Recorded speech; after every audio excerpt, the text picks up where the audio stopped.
me, Christmas means just the joy of giving. You know, it's just amazing to see how you feel blessed just to give to people. You know, there's a lot of people that are less fortunate to even have a Christmas, and just to take your time and not focus on yourself and actually be there for other people, it's amazing. And that's what truly, it's just being just a selfless act, because that's what Jesus did for us. Spending time with the family. We're always with family, one part of the family or another. We enjoy spending time with each other. So Christmas to me is really kind of like a time to come together. You know, in the church we talk about Jesus, and we talk about, you know, how God sent his son over to us, but it's really, you know, for me, really always had to do a lot with family. You know, ever since I was little, I remember being together with my parents, being together with my aunts and my uncles, and everybody coming together to our house or us gathering somewhere else. So for me, it's always been a time of family, a time of togetherness, and really just a time to be with people you haven't seen and just kind of continue to love on them. It's really what really Christmas means to me. Christmas means to me the act of receiving and giving, but the hardest thing for me always was the act of receiving. I was always just a better giver than I was a receiver. I love to give out presents and not receive them. I think that's kind of the way it is with God's grace. I think sometimes we have a hard way to receive God's grace into our lives, especially when we think we're not worthy to receive that gift of grace. And that's why I think, you know, all along my childhood, it was so hard for me to receive things, because I knew how hard my mother and father worked for me to have the things that I had. I grew up, my dad, he would call us around the living room and we would sit on the couch and he would read the nativity story. Yeah, he would always do that with his big old deep voice, and he would also reenact the whole thing. So he'll do these crazy voices of like the three wise men and the sheep and Jesus, and it's funny. So that was one of our family traditions. Family feast, you know, the ham, the turkey, the stuffing, the rolls, the dirt cake, you know, with the big gummy worms and everything in it. But besides that, so you guys eat dirt? We guys eat dirt. Yeah, That's really cool. We eat All dirt, right. gummy worms. Yeah, all right. Yeah, worms. Sounds great, man. Sounds like a fantastic Christmas. I won't be over, but Oh, you sounds sure? good. You sure? Yeah. All right. Save me a worm. Okay, we'll do. One of the things that my mom always did, though, is she always made tamales every single year. And it wasn't like she would make, you know, a few.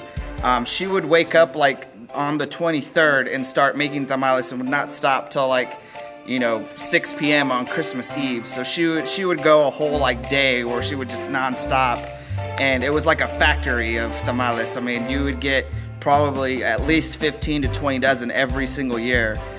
So that's one of the things that I remember a lot, and I know that's one of the traditions my mom has, is just to cook nonstop for a couple of days. I don't do that, but I do remember eating a lot. I remember a Christmas tradition that we don't really see in our churches today, but you know, growing up in a Spanish community, went to a small Assembly of God church, we used to actually get brown paper bags, and we used to fill these paper bags with pecans, candy canes, maybe one of the sisters from the church would bake cookies. So we would fill these bags up, and we'd have them at the end of the aisles. So at the end of the church, you know, the pastor would get up and dismiss. And I just remember, you know, being able to hand those bags out to people as they left, especially visitors, you know. So and then the great thing about this was all the kids, we got all of the leftovers. So I had oranges and apples and pecans and candies like for a week's supply. So that was one of the favorite Christmas traditions of mine. My favorite Christmas memory, let's see, I was about 7 years old. Me and my brother, we were sleeping, and I can remember my dad blasting one of the old school Christmas Jingle Bell songs. And, you know, me and my brother woke up with our sleepy, tired eyes, and we went to the living room and we saw him dancing with Mom. And, you know, that at such a young age, you know, I knew that I was loved by these two people, and just to see my dad and my mom just sharing their joy together in Christmas like that, it just cannot be replaced. Well, my favorite Christmas memory is just really from a lot of stuff in my childhood. It's really getting up. We used to do Christmas Eve, so we would get together all with our families, and my mom would cook a bunch of food, and I really just remember that from my childhood, just getting together with all my aunts and uncles, my grandparents, and just being together with everybody. I actually have two Christmas memories. The first one in the same church growing up as a child. There was my first Christmas play that I was going to be in, and it was all bilingual. So I had to learn a song in Spanish, and I had to learn all of my lines in Spanish. And I was a little scared at first, but once we went home and my mom started preparing my costume. I was supposed to be a little painter, so she started with the hat first, and she mixed colors together, and she had a brush. She started brushing my hat, and then she bought me a white shirt and white pants, and she just filled me with this paint. And like, what kid doesn't like to be dirty? So I just was covered in this paint. I remember the night of the play, she even put paint on my face and my nose. I was like, this is fantastic. So it was then the first time that I realized that I love to be in front of people.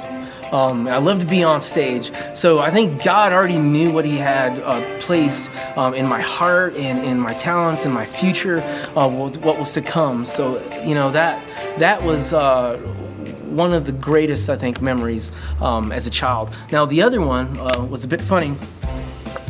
Different church, different place, different pastor.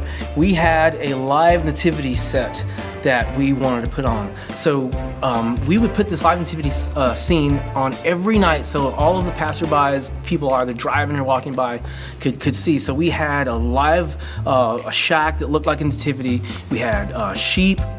We had cows, we had chickens out there, we had a baby, real life Joseph, kings and shepherds, but the only thing that we did not have was a donkey.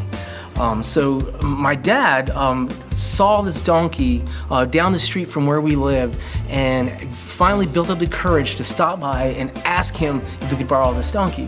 So the old man said yes. He thought it was a crazy idea, but he said, go ahead and take my donkey.